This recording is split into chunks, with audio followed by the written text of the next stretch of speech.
Pelaksanaan upacara setiap hari Senin, mencintai produk Indonesia, memakan makanan Indonesia, cinta akan persatuan dan kesatuan merupakan cerminan dari sikap bela negara. Lantas, bagaimana pengertian bela negara tersebut? Kita akan bahas di video berikut ini. Assalamualaikum, hai, apa kabar anak-anakku semuanya? Berjumpa lagi dengan Ibu Dinar Yuliati. Kali ini dalam pembahasan PPKN, Ibu akan menjelaskan tentang materi bab ke-6, yaitu bela negara dalam konteks NKRI. Materi yang akan dipelajari di bab ini, silakan kalian catat ya. Pertama, makna bela negara. Yang kedua, peraturan perundang-undangan yang mengatur bela negara. Yang ketiga, sejarah memperjuangkan NKRI. Dan yang keempat, semangat dan komitmen persatuan dan kesatuan dalam mempertahankan NKRI. Nah, sebelum kita belajar, alangkah baiknya silakan kalian berdoa menurut kepercayaan agamanya masing-masing. Berdoa dipersilahkan. Nah, masih tetap semangat ya meskipun belajar di rumah. Ayo siapkan alat tulis kalian untuk mencatat hal-hal yang penting tentang materi bab ini. Anak-anakku sekalian, Ibu akan bahas satu persatu materi yang akan kita bahas kali ini. Materi yang pertama, makna bela negara. Makna bela negara dalam pasal 27 ayat 3 Undang-Undang Dasar Negara Republik Indonesia tahun 1945 berbunyi, setiap warga negara memiliki hak dan kewajiban dalam upaya pembelaan negara. Dalam pasal 9 ayat 1 Undang-Undang Nomor 3 Tahun 2002 yang berbunyi, setiap warga negara berhak dan wajib ikut serta dalam upaya bela negara yang diwujudkan dalam penyelenggaraan pertahanan negara. Undang-Undang Nomor 3 Tahun 2002 yang berbunyi, bela negara adalah sikap dan perilaku warga negara yang dijiwai oleh kecintaannya kepada NKRI yang berdasarkan Pancasila dan Undang-Undang Dasar 1945 dalam menjamin kelangsungan hidup bangsa dan negara. Nah, itu tadi tentang pengertian bela negara. Kali ini kita lanjut ke peraturan perundang-undangan yang mengatur tentang bela negara. Kita simak ya, apa saja sih? Undang-Undang Dasar Negara Republik Indonesia tahun 1945, bela negara tercantum dalam pasal 27 ayat 3, pasal 30 ayat 1, pasal 30 ayat 2, pasal 30 ayat 3, pasal 30 ayat 4, dan pasal 30 ayat 5.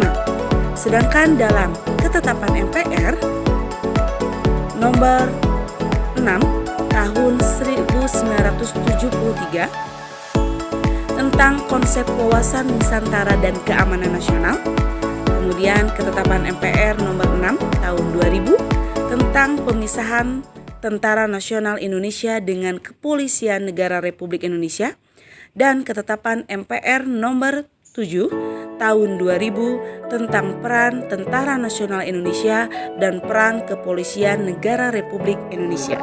Selanjutnya yang akan kita bahas adalah sejarah perjuangan dalam mempertahankan NKRI. Yo, siapa yang sudah tahu bagaimana perjuangan dalam mempertahankan NKRI?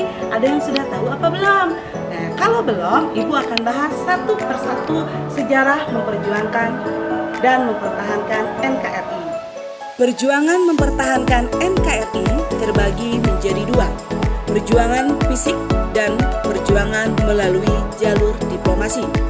Perjuangan fisik mempertahankan NKRI dimulai dari insiden bendera di Surabaya.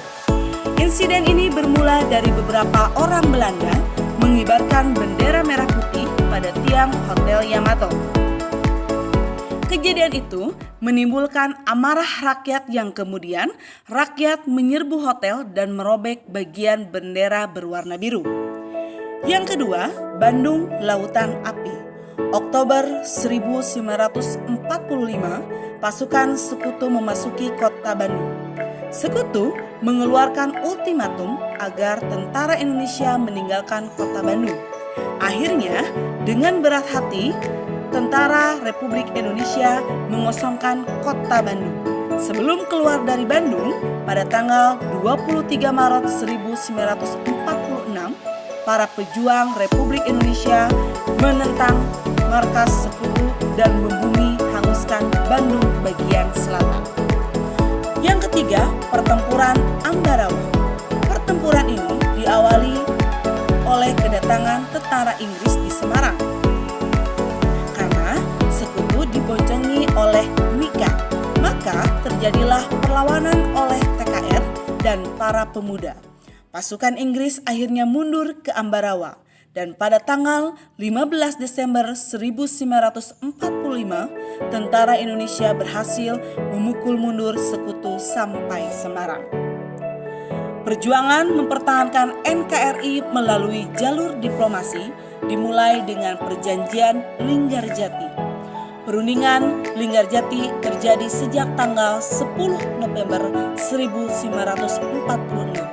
Hasil perundingan Linggarjati adalah Belanda mengakui secara de facto wilayah Indonesia. Indonesia bekerja sama dengan Belanda membentuk negara Republik Indonesia Serikat. Yang kedua, Perjanjian Renville. Pada tanggal 20 Juli 1947, Belanda mengumumkan tidak terikat pada hasil Perjanjian Linggarjati. Belanda melakukan agresi militer satu. Perundingan Renville pada tanggal 17 Januari 1948, hasil dari perundingan tersebut menyebabkan wilayah Indonesia semakin sempit. Yang ketiga, Perjanjian Romeroyen. Belanda tidak mengakui kembali hasil Perjanjian Renville. Belanda melakukan agresi militer dua. Hasil perundingan Romeroyen adalah pemerintah Republik Indonesia dan Belanda sepakat menciptakan keamanan. Nah, setelah sejarah mempertahankan NKRI, maka akan ada semangat dan komitmen apa nih yang harus kita isi dalam mempertahankan NKRI. Yuk kita simak apa saja sih sikap dan komitmen tersebut. Yang pertama, mematuhi berbagai peraturan yang ditetapkan pemerintah. Yang kedua, menjaga nama baik bangsa dan tanah air Indonesia. Yang ketiga, membayar pajak. Yang keempat, menciptakan kerukunan antar umat beragama.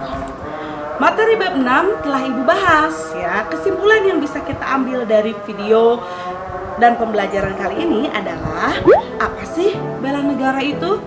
Nah, yang kedua, peraturan perundang-undangan apa saja yang mengatur tentang bela negara. Dan yang ketiga, bagaimana sejarah memperjuangkan dan mempertahankan NKRI. Dan yang keempat, bagaimana implementasi kita, sikap kita, dan komitmen kita dalam mengisi dan mempertahankan NKRI. Baik anak-anakku sekalian, untuk refleksi bab 6 ini, Ibu akan memberikan beberapa pertanyaan. Pertanyaan yang pertama adalah, apa pengertian bela negara menurut kalian? Yang kedua, sebutkan landasan peraturan perundang-undangan yang mengatur tentang bela negara. Dan yang ketiga, sebutkan sejarah mempertahankan NKRI. Dan yang keempat, sebutkan 2 sikap positif dalam mengisi dan mempertahankan kemerdekaan. Alhamdulillahirabbil alamin, materi bab 6 tentang bela negara dalam konteks NKRI telah Ibu bahas. Semoga materi ini bermanfaat bagi kalian. Mohon maaf bila banyak kekurangan dan kesalahan. Semoga kalian tetap semangat belajar PPKN. Wabillahi taufiq wal hidayah. Wassalamualaikum warahmatullahi wabarakatuh.